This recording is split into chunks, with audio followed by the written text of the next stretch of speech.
Let's be real. Most people don't care what you're going through, and that's not cruelty. It's just reality. So if you're waiting for someone to save you, to notice you, or to finally give you a break, you might be waiting forever. But what if, instead of waiting, you turned inward and became unshakable? Not because the world supports you, but because you stopped needing it to.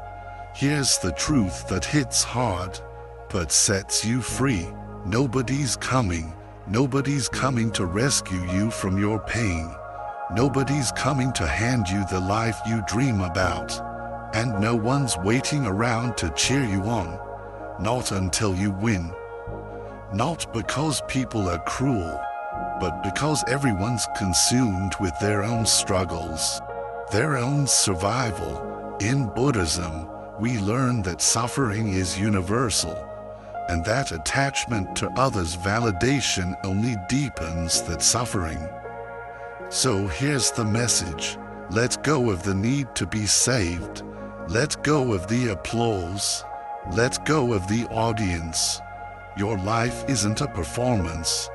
It's your practice, and it's time to focus on one mission only, your growth. In this video, we'll break down 7 life-altering lessons rooted in Buddhist philosophy that will help you silence the noise, reclaim your power, and walk your path with clarity and purpose. Let's begin. Lesson 1. Nobody owes you anything, so stop waiting. It's easy to believe the world should meet us halfway, that someone should notice how hard we're trying, offer a hand, or at least acknowledge our struggle. But here's the uncomfortable truth. Life doesn't owe you anything. Not support, not recognition, not even fairness. Every minute spent waiting for validation is a minute lost. Standing still in hope that someone will push you forward only keeps you stuck. And Buddhism teaches us that true liberation comes from self-reliance.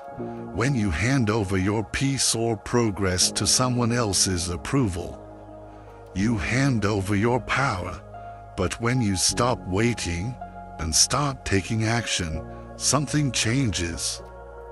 You shift from victim to creator, from dependency to authority.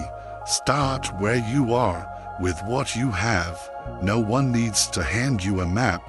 You can build your own. Liberation isn't found in someone else's encouragement. It's found in the quiet moment when you decide, I'm enough to begin. Lesson 2. Applause won't build your life. Discipline will. Recognition feels good. It lights us up. It tells us we're seen, valued, appreciated. But here's the thing. Applause is fleeting. It comes and goes. And if you build your foundation on external validation, your peace will be as unstable as the praise you're chasing. Buddhism teaches a more grounded truth. Discipline is the root of real transformation. When no one's clapping, when no one's watching, will you still show up? Discipline isn't glamorous. It's not loud, but it's powerful. It's waking up early to meditate when you'd rather stay in bed. It's choosing mindfulness when the world screams distraction. It's watering your goals each day, even when you can't yet see them grow. Applause may motivate you once in a while, but discipline sustains you through doubt, fatigue, and fear. So instead of chasing praise, chase consistency. Build habits that move you forward. Quietly and relentlessly, let your life be the proof. Not your words, not your followers, not your likes. Lesson 3. Most people secretly want you to lose. It's painful to hear, but it's also freeing once you accept it. Not everyone around you is cheering for your success. In fact, many, even those close to you, may quietly hope you stumble. Why? Because your growth reflects their stagnation. Your courage challenges their fear. Your focus reminds them of their distraction. Buddhism teaches compassion, but also clarity. And clarity means recognizing this truth without resentment. People often react from their own wounds. Their envy isn't about you. It's about what they feel is missing in themselves. When you rise, some will feel inspired, others threatened, and that's okay. You don't need everyone's support. You don't need their applause, their likes, or even their understanding. Detach, not out of bitterness, but out of wisdom. Let go of needing approval. Let go of changing minds. Instead, turn inward. Cultivate kindness for yourself. Keep your boundaries firm, and understand that their silence or negativity is not your problem to solve. Your journey is sacred, and not everyone is meant to walk beside you. Lesson 4. Pain is your reminder. Stay hungry. Stay focused. We spend our lives trying to avoid pain. We medicate it, deny it, run from it. But in Buddhism, pain isn't the enemy, it's the awakening. Pain isn't here to punish you, it's here to teach. It shows you what matters. It reveals where you're still attached, still clinging, still asleep. That heartbreak, it revealed what you valued. That failure, it exposed where you were meant to grow. Pain is your reminder. You're alive. You're not done yet. There's more to learn, more to give, more to become. So instead of numbing it, listen to it, sit with it, feel where it lives in your body. Let it sharpen your hunger for growth, for truth, for alignment. In discomfort, don't run. Refocus, recenter, recommit, and remember, like everything else in life, pain is impermanent. It will pass, but the clarity it brings, the resilience it builds, that stays with you forever. So next time pain knocks, don't shut the door. Invite it in. Let it show you where you're ready to evolve. Lesson 5. Stop explaining yourself. Let results speak. We live in a world obsessed with opinions, and because of that, we often feel the need to defend ourselves, to explain every choice, every action, every pause. But here's the truth. You don't owe everyone an explanation. Buddhism teaches mindful speech, to speak only when necessary, and with clarity, not to argue, not to justify, but to align. When you constantly explain yourself, you leak energy, you place your worth in someone else's understanding. But what if you simply didn't? What if your actions were enough? What if you planted your tree, tended to it daily, and let its shade and fruit speak for themselves? Those who matter will see, and those who don't, well, they're not your audience. So stay quiet, stay steady, and let your results be your voice. You don't need to prove your path. You just need to walk it fully, faithfully, unapologetically. Now that we've uncovered these first 5 truths, from radical self-reliance to the power of silence, there's more waiting ahead.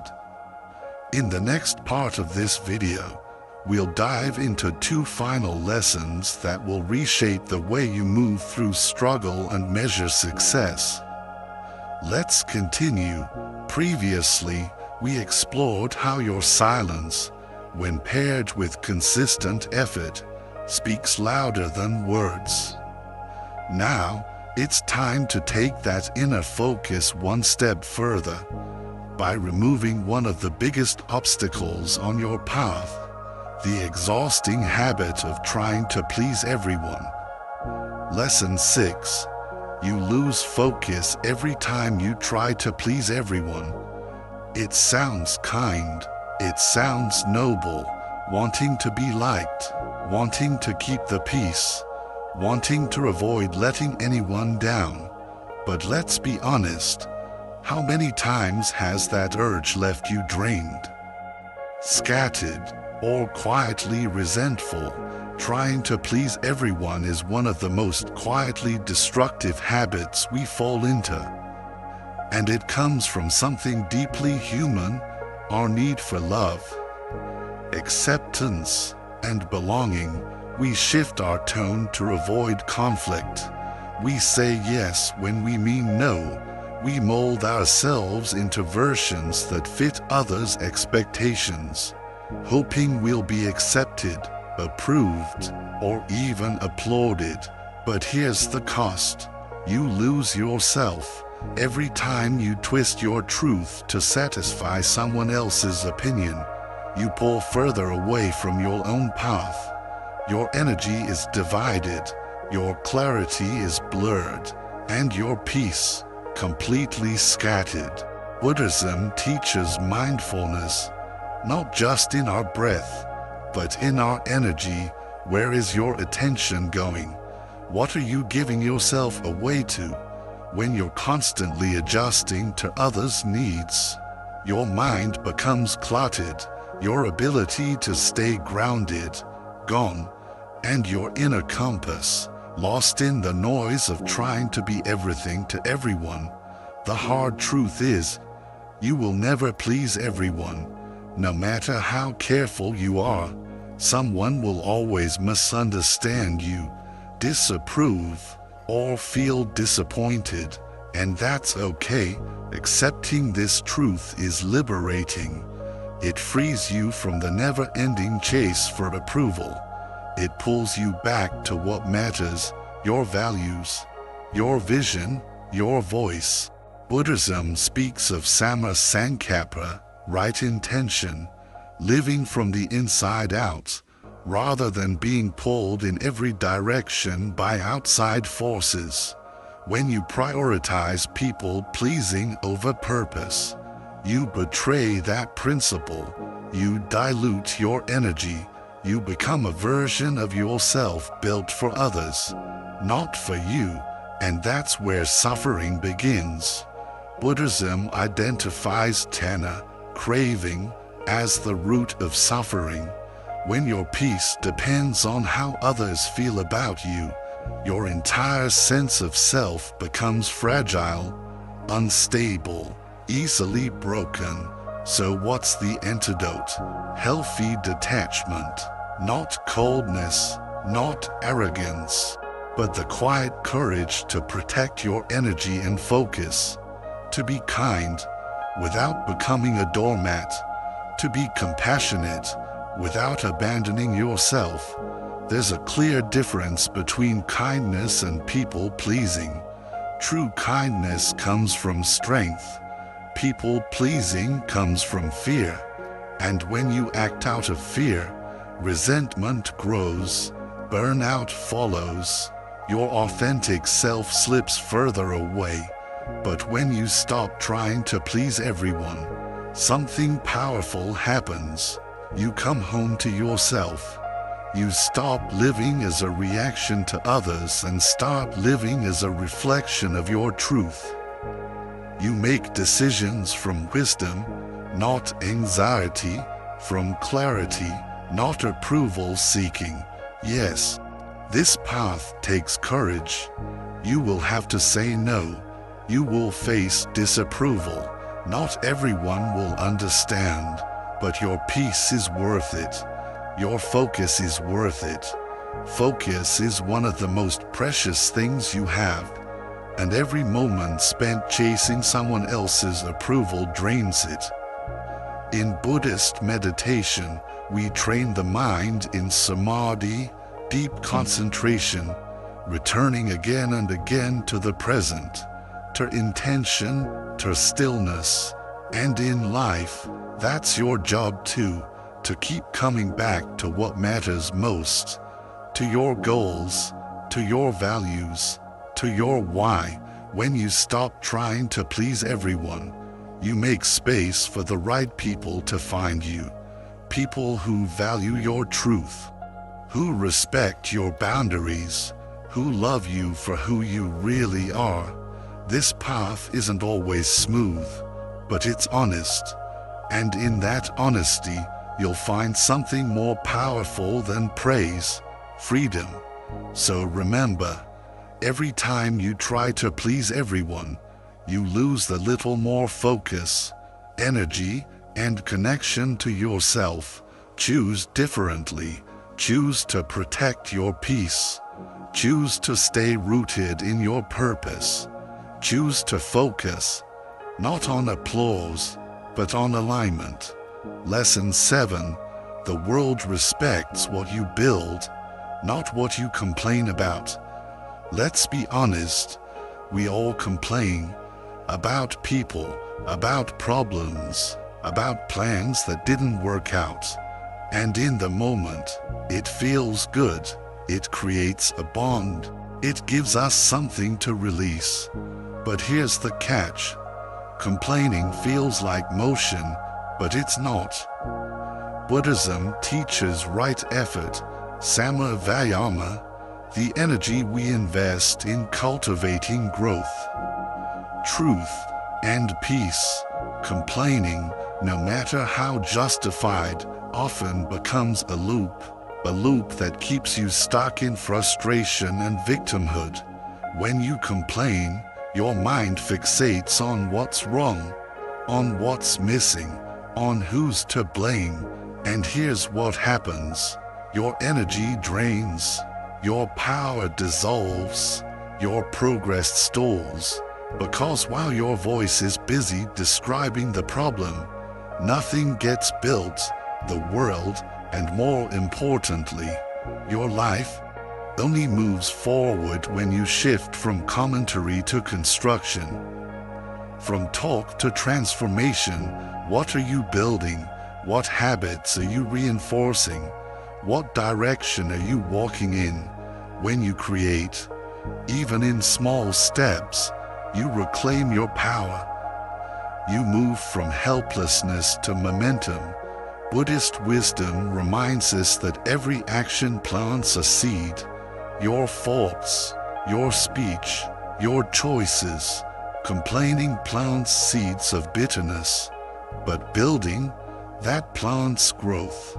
It could be building a morning routine, a new habit, a deeper relationship, or even just your ability to stay calm in difficulty.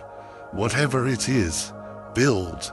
When you commit to creation, you shift your identity.